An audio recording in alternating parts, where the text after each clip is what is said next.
साथ footwear industry के एक प्रोमिनेंट प्लेयर, जिसमें कई सारी बड़ी ब्रोकिंग हाउस की रिपोर्ट्स भी आई, स्टॉक में मूवमेंट भी थी। कंपनी का नाम है मेट्रो ब्रांड्स और हमारे साथ कंपनी के मैनेजमेंट से आज उनके सीएफओ कौशल पारेख जुड़ेंगे। कौशल, बहुत बहुत स्वागत है आपका। वेलकम टू ईटी नाउ स्वदेश। पहले तो आपके नंबर्स आए, हमने क्लियरली देखा नंबर्स में एक दो कंसर्न्स थे, पर अदरवाइज वाई नंबर्स आपके इतने बुरे नहीं थे। और इनफैक्ट आपने जिस तरह की स्टोर एडिशन किया है क्वार्टर में, तो एक अच्छी विजिबिलिटी तो दिखती है, इसलिए हम चाहते थे कि व्यूवर्स को और इंसाइट मिले।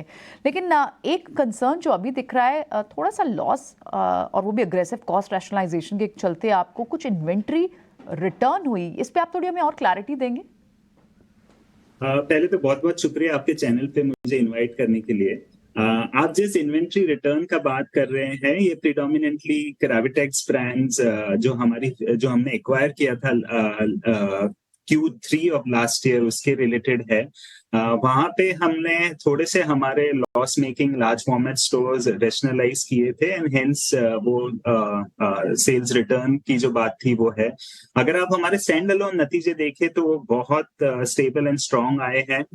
Q2 का सेल्स ग्रोथ 15% हमने रजिस्टर किया। Q1 में ये 12% था, so we have seen increase versus Q1। ये अगर हम Q2 वर्सेस लास्ट Q2 देखें तो ये साल जो सीजन पीरियड शुरू हुआ है वो 3 वीक डिलेड है। इसके बावजूद we have registered around 15% growth in sales and hence we are very happy with the performance that we have shown. अगर H1 के नतीजे देखें तो हमारा EBITDA margin has been around 33% and PAT margin has been around 17%, which is जो हमने range guide की है मार्केट को, ये रेंज के बहुत करीब है। हमारा ग्रॉस मार्जिन भी अराउंड 58.6% था। So more or less on track, and all the numbers for H1 are in the range that we had guided already to the market.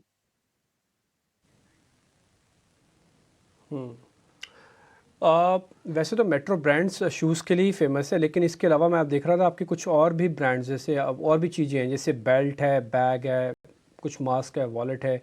Sir, ये आपके टोटल सेल्स में कितना प्रोपोर्शनेट है, ये कितना percentage में है, और यहाँ की गाइडेंस क्या है?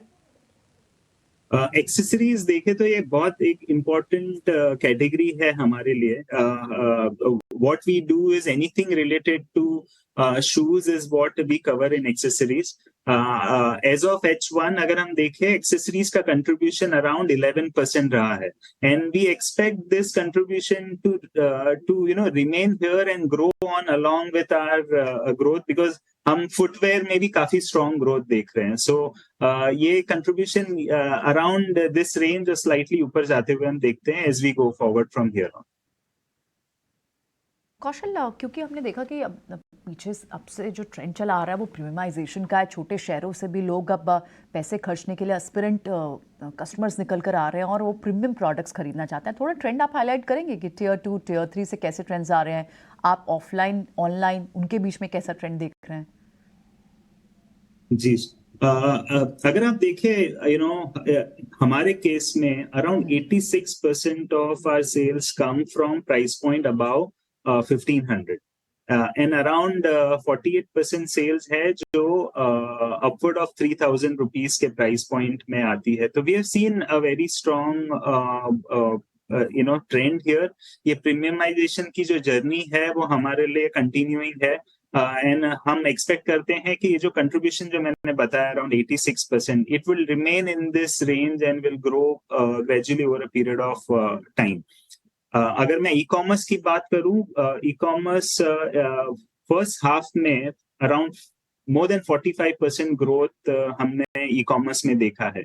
हमारा ई कॉमर्स सेल्स कंट्रीब्यूशन जो अराउंड 8% था लास्ट ईयर में, it has increased to 11%. So e-commerce में बहुत strong growth momentum हम देख रहे हैं and we are expecting कि ये continue रहेगा. We are also seeing very good demand coming online in pin codes that we are not present. So ये हमारे online business के लिए बहुत अच्छा है और ये हमें एक indication भी देता है कहाँ पे हमें हमारे stores open करने चाहिए आगे जाके।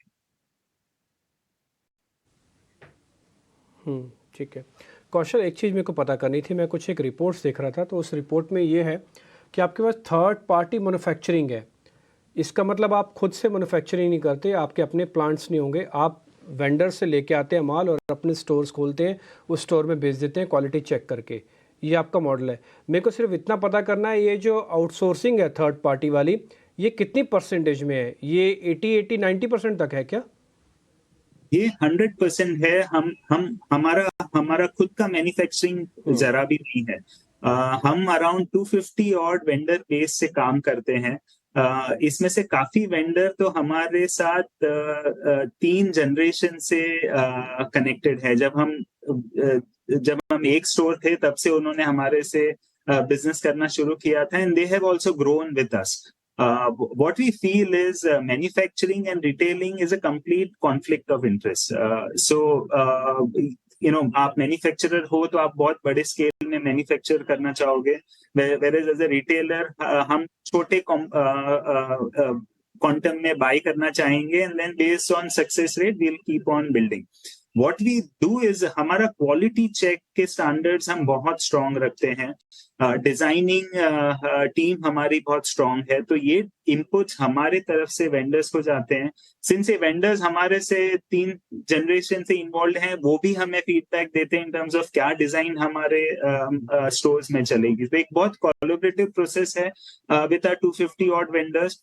हम डिजाइन फाइनल करते हैं, क्वालिटी स्टैंडर्ड सेट करते हैं, उनको स्पेसिफाई करते हैं कि कौन सा मटेरियल यूज होगा, so that we can deliver exceptional quality to our customer. And then हमारा QC process is very strong. Each and every pair हमारे वेयरहाउस से होके गुजरता है, जहाँ पे हम लोग 100% क्यूसी करते हैं. So that is our business model. It's an asset light approach, and hence हमारा एसेट बेस काफी कम है, एंड हेंस हमारी आरओसी काफी बेटर है. नहीं, बात आपकी ठीक है। आप ये बात अभी जो स्टार्टिंग में बता रहे हैं ना कि हमारा पूरा फोकस रिटेलिंग पर है, हम मैन्युफैक्चरिंग पे ध्यान लगाएंगे तो बेचेंगे कैसे। ठीक है, पॉइंट एग्री सर, टेकन। तो इसलिए मेरे को जरा ये आपसे पता करना है कौशल, आपके मार्जिन्स तो फिर बहुत वेरी कर जाते होंगे जैसे ही आपके वेंडर थोड़ा बहुत भी ऊपर नीचे करते होंगे। ये जो फेस्टिवल सीजन आ रहा है, एक तो इसमें सेल्स का एक्सपेक्टेशन क्या है और उसमें मार्जिन कितना रखोगे सर? एवरेज 30%? अगर आप देखें हमारे ग्रॉस मार्जिन काफी स्टेबल रहे हैं इन स्पाइट ऑफ आउटसोर्सिंग. अगर हमारा ग्रॉस मार्जिन रेंज अगर आप देखें लास्ट 6 क्वार्टर या लॉन्गर पीरियड में भी हमारा मार्जिन अराउंड 58% के करीब रेंज हुआ है. हमने गाइडेंस भी दिया है कि gross margin in the range of 55 to 57%, EBITDA in the range of 30 to 33%, and PAT in the range of 15 to 17%. अगर आप H1 देखें तो हमारा ग्रॉस मार्जिन 58.6% था. ये मैं स्टैंड अलोन बेसिस पे बात कर रहा हूँ, बिकॉज कंसोलिडेटेड बेसिस पे numbers are not comparable on account of Kravitex acquisition. But अगर हम लोग स्टैंड अलोन पे बात करें तो ग्रॉस मार्जिन 58.6% है, जो हमारे रेंज जो हमने दिए उससे ज्यादा है. EBITDA is around 33% and PAT is around 17%. So we are very confident of delivering numbers in this range that we have guided the market. जैसे कि मैंने आपको बताया, आपके सेकंड सवाल पे फेस्टिव सीजन हम कैसे देख रहे हैं, we are very optimistic on the festive season. ये साल का season is delayed by 3 months. In spite of that, we have recorded around 15% growth in Q2. जबकि ये सीजन शिफ्ट हमने देखा 3 वीक का. So we are very optimistic with the upcoming season that is going to come in Q3.